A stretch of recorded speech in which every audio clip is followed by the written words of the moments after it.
I'm with Buffalo High School art teacher Steve Heil, and they just came back from a big showcase down in Casper with a bunch of art. And so just thank you so much for joining us. Just tell us a little bit about the art symposium down there. Thank you. All right. This year we participated in our 55th annual Wyoming High School Art Symposium. That happens every April at the Events Center in Casper. It has to happen there because it's such a large show. It's the biggest high school art show in the United States, showcasing around 5,000 pieces of student-generated work every year. We took 112 pieces made by, rough count is 44 students here at our high school, so that means obviously some of them take more than one piece. The way those pieces are selected is multifaceted, but it comes down to me and my judgment in the end. Once in a while somebody really loves their work, but it's just not quite up to par craftsmanship-wise, or maybe it's on damaged paper, or it might be more copied and they want to admit, so we don't show copy. We try to avoid copyright infringement, and that's a big life lesson. Artists should steal from other artists, but not 100%.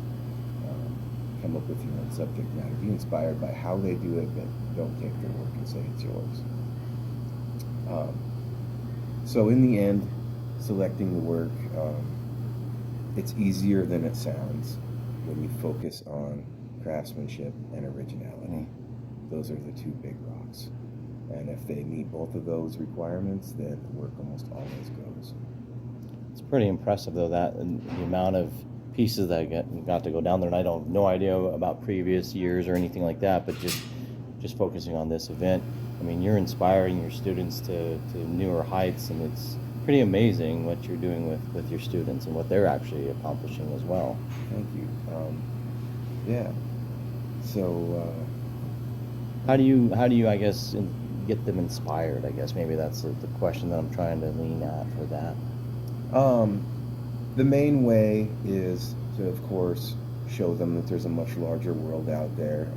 Of course, they realize that to a certain extent, but to hit them with work that comes from other places, other cultures, other time periods, has been recognized through art historians and museums, but also work that's being made by contemporary artists.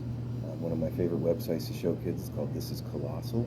It changes every week, and it's all contemporary art, super wide range and diverse, and you can't help but find things on there that will wow you or make you want to try them or make you want to investigate deeper into that particular artist or medium. That's pretty impressive.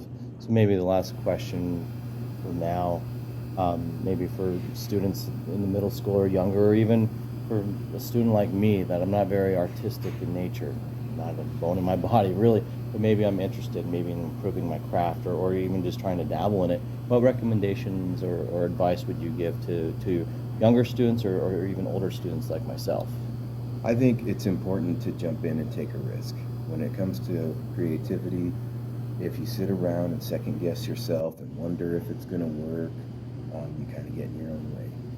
So those good risks are the kind that nobody's going to get hurt by, but almost every time there's lessons to be learned, whether mistakes are made or not. Those are always encouraged, actually, because it's part of the process.